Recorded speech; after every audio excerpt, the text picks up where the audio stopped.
প্রশ্ন ছিল 2-0 নাকি 1-1। উত্তর 1-1।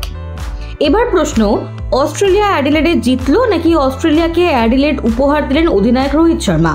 অনেকের মতে এক্ষেত্রে উত্তরটা দ্বিতীয়টাই, কারণ ওভালের পিচে এমন কোনো জুজু ছিল না যেখানে 5 দিনের টেস্টে সব মিলিয়ে 1.5 দিন ব্যাট করতে হয়েছে ভারতকে। গোলাপি বলে টেস্ট, সেই ম্যাচের পিচ হবে সবুজ। ম্যাচ শুরুর আগে থেকেই এই ন্যারেটিভ তৈরি করা হয়েছিল অ্যাডিলেড টেস্টকে ঘিরে। ওভালের পিচ কিউটের কিন্তু জানিয়েছিলেন পিচে ঘাস নয়, রয়েছে ঘাসের কোটিং। দুপুর গড়িয়ে স্থানীয় সময় প্রায় বিকেলের শুরুতেই হয় দিন রাতের টেস্ট। এই সময় ঘাসের কোটিং কতটা সক্রিয় সেই প্রশ্নের উত্তর কিন্তু দিতে পারেনি পিচ কিউরেটর। তবে তিনি জানিয়েছিলেন গোধূলি গগনে কাজ করবে এই ঘাসের কোটিংই। মজার কথা হলো, গোলাপি বলে ভারতকে কখনোই গোধূলি বেলায় ব্যাট করতে হয়নি।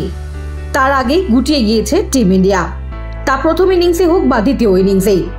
দ্বিতীয় ইনিংসে ব্যাট করতে যখন ভারত এসেছিল তখন ওভালে সন্ধে নেমে গিয়েছে, তাতেও স্ট্রাক, কামিন্স, বোল্যান্ডের খেলতে পারেনি ভারতীয় ব্যাটাররা। ক্রিকেট পণ্ডিতদের দাবি, ব্রিসবেন যাওয়ার আগে অ্যাডিলেড খুব গুরুত্বপূর্ণ ছিল অধিনায়ক রোহিত শর্মার কাছে। তাদের মতে গাব্বার থেকে ওভাল অনেক সহজ ছিল, কিন্তু অ্যাডিলেডের সহজ সুযোগ হারালেন রোহিত। কেন এই সুযোগ হাতছাড়া হলো?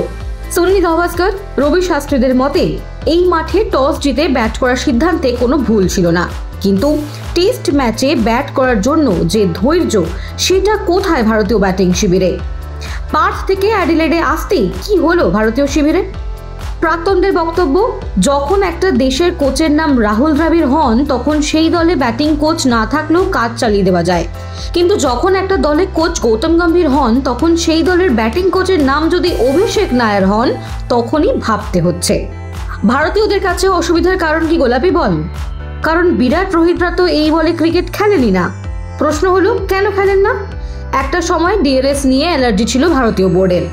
যে সময় অস্ট্রেলিয়া, দক্ষিণ আফ্রিকা, ইংল্যান্ডের মতো দেশ ডিআরএসকে স্বাগত জানিয়েছিল, বিশ্বের ধনী ক্রিকেট বোর্ড হয়েও ডিআরএস নিয়ে বিসিসিআই এর কোনো উচ্চবাচ্য ছিল না।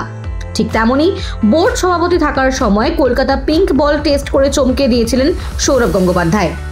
বোর্ডের মসনদ থেকে তিনি সরে যেতেই সেই পুরনো স্মরণীতেই ভারতীয় ক্রিকেট। প্রাক্তনদের প্রশ্ন, কেন ঘরের মাঠে টেস্ট সিরিজে গোলাপি বলের টেস্ট রাখল না ভারত? তারা মনে করছেন অস্ট্রেলিয়া আসার আগে ঘরের মাঠে বাংলাদেশ এবং নিউজিল্যান্ডের বিরুদ্ধে সিরিজ খেলেছিলেন রোহিত শর্মারা। ধরে নেওয়া যাক নিউজিল্যান্ডের গোলাপি বলে খেলা অভ্যেস রয়েছে, তাহলে কেন অস্ট্রেলিয়ার প্রস্তুতি হিসেবে বাংলাদেশের বিরুদ্ধে সিরিজে একটিও টেস্ট পিঙ্ক বলে খেলা হলো না? শুধু এটাই নয়, অ্যাডিলেড আরও একটা বিষয় স্পষ্ট করেছে রোহিত শর্মাদের সামনে, আর তা হলো আত্মতুষ্টি। পার্থের বুমরা জয় যে ভিত তৈরি করেছিল, ওভালে এসে তা ধাক্কা খেয়েছে বেশ কিছু ভুল সিদ্ধান্তের জন্য। প্রাক্তনদের মতে অশ্বিনের খেলা নিয়ে প্রশ্ন থাকছে। তাদের মতে এই ম্যাচে সুন্দরের পরিবর্তন খুব একটা প্রয়োজন ছিল না। যাই হোক, অ্যাডিলেডে কার্যত ল্যাজে গোবরে হয়ে ব্রিসবেন যাচ্ছে টিম ইন্ডিয়া। 14 তারিখ থেকে গাব্বায় শুরু ভারত অস্ট্রেলিয়ার তৃতীয় টেস্ট। পারবে কি ব্রিসবেন থেকে রোহিত শর্মা এই সিরিজে লিড নিতে? অস্ট্রেলিয়া কিন্তু অফ চ্যানেলে বিরাটকে ধরে ফেলেছে, যা উদ্বেগ অবশ্যই গৌতম গম্ভীরের কাছে।